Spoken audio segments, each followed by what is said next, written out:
Fun of the game. We're staying sci-fi with some Star Wars combat, and Abe's arrived, the little character with a bright future. It's all here on Cybernet. Indulge me. In 1982, a movie was made that was to become one of the most famous science fiction stories in film history.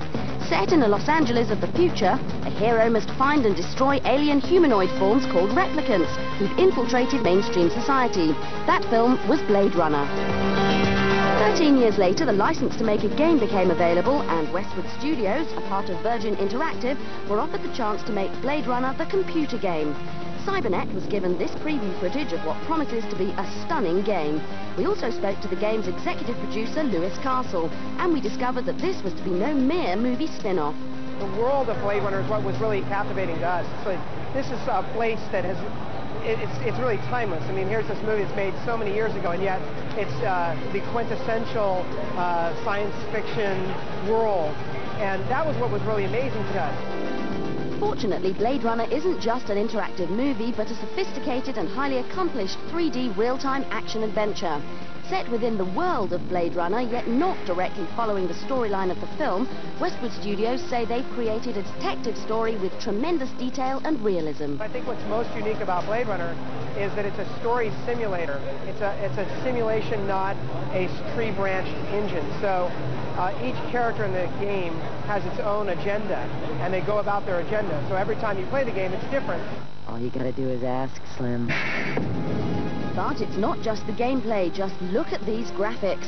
The computer art is as good as we've seen in any video game, and the bleak futuristic world has been captured down to the last detail. These backgrounds aren't pre-rendered, they're all in real time, so you can be fully interactive with your surroundings.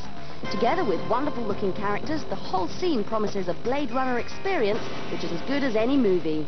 And the thing that we've really accomplished with Blade Runner, which is very difficult to do in games, is tension. Because it's a simulator, because you're never sure where you're going to meet characters or what their disposition might be, you're very nervous at all times moving through the world. The whole Blade Runner world has been lovingly recreated by Westwood. If it plays as well as it looks, Blade Runner could become one of the all-time great achievements in computer game design.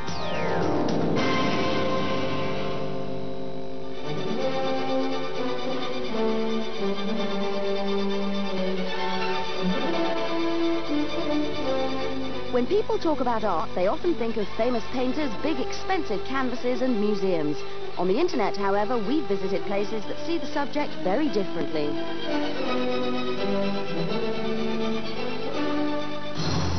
As many see comics as an art form in their own right, these are collected as much as paintings. Wildstorm Productions, publishers of series like Wildcats and Gen 13, have put plenty of high-quality images from their magazines onto their site. There's also background information on the teams of talented people who work together to make these superheroes come alive. The site includes exclusive images of more cult characters such as Tank Girl and the Fantastic Four. Computer technology is helping to make finished artwork even more colourful than it was in the past. Superheroes may not be real, but butterflies and bugs certainly are. Making art from photographs of things like wings and insect eyes sounds weird, but the results are strangely pleasing. These pictures were originally taken with an electron microscope, then coloured, and in some cases animated by computer. Looking at these insects so close up makes me wonder what planet they're from, and many of them are so small you'd never know if one decided to share your bed. One beetle no one could ignore, however, was the VW Beetle, the world's most successful car. It's been updated in the form of Concept 1, a more stylish design that's desperately in need of a paint job. Luckily, the car's designers are welcoming any potential artist to do a respray. The best, or rather most bizarre designs are put up on the site's internet gallery. Then again, why not decorate your own car any way you want? Art doesn't have to be any one thing, and you'll find plenty of proof on the net. Now grab a pencil, because we've got cheats for Super Puzzle Fighter 2 Turbo. This is an addictive game, and the introduction of secret characters adds even more fun to the proceedings. To play as Donovan's small friend Akuma, simply put your cursor on Morrigan, press and hold select, and enter down, down, down, left, left, left, and circle. She may look small and fragile compared with her older companion, but she can certainly fight for herself.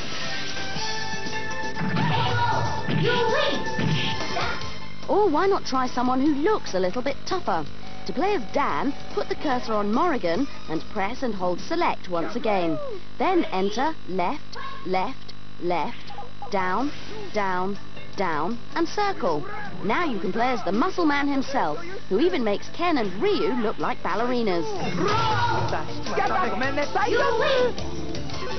Alternatively, there's a strange-looking person who looks more like a wafer biscuit than a puzzle champion.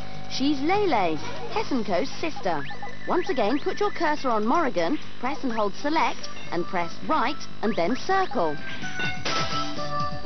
So if, like me, you just can't put Super Puzzle Fighter 2 Turbo down, these codes will add to the fun.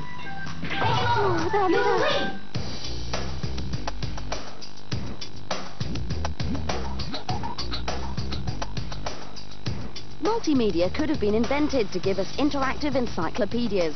It's one medium that lends itself extremely well to providing facts and information in a way that can be infinitely more accessible than searching through pages of big, heavy books. Now there's a comprehensive learning kit for young people. Eyewitness Children's Encyclopedia is a massive product covering every subject imaginable, just as every good encyclopedia should. Like much of Noord-Holland, Amsterdam lies beneath sea level, protected from flooding only by special tidal barriers. Like other similar products, there's a variety of ways to access information. In this instance, 3D environments are your starting point to explore subjects further, from nature to a city scene. Commentary, sound effects, drawings and short films are all used to bring topics to life. Some areas are relatively straightforward to understand, like explanations and descriptions of dance forms. The ballet is full of complicated pas de deux moves and other difficult steps, demanding much skill and concentration from the dancers. Time for some silence. Other areas like science are more complex, but detailed information helps to make it simple for young people to understand. The Earth is one of 9 planets in the solar system. All the planets move around the Sun in paths called orbits. There's the obligatory quiz, always present in this kind of package, but still one of the best ways to immerse you into the subject. The sheer amount of information could be a bit daunting and the interface may prove a little confusing at times, but Eyewitness Children's Encyclopedia is one of the best CD-ROMs of its kind. Definitely a good investment.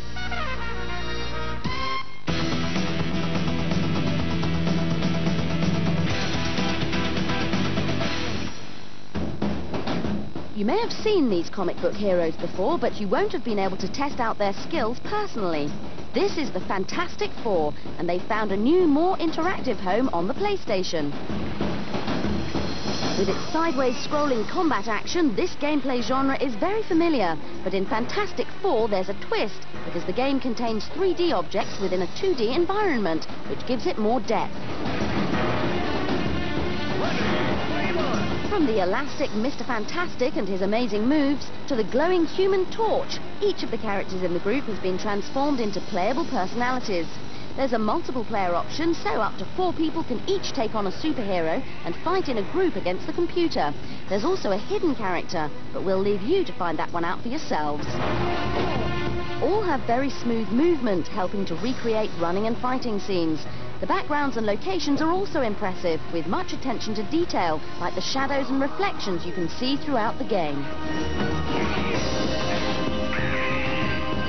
Games based on already famous films and characters have become something of a speciality of software company Acclaim. The results aren't always very playable, but this one is better than most.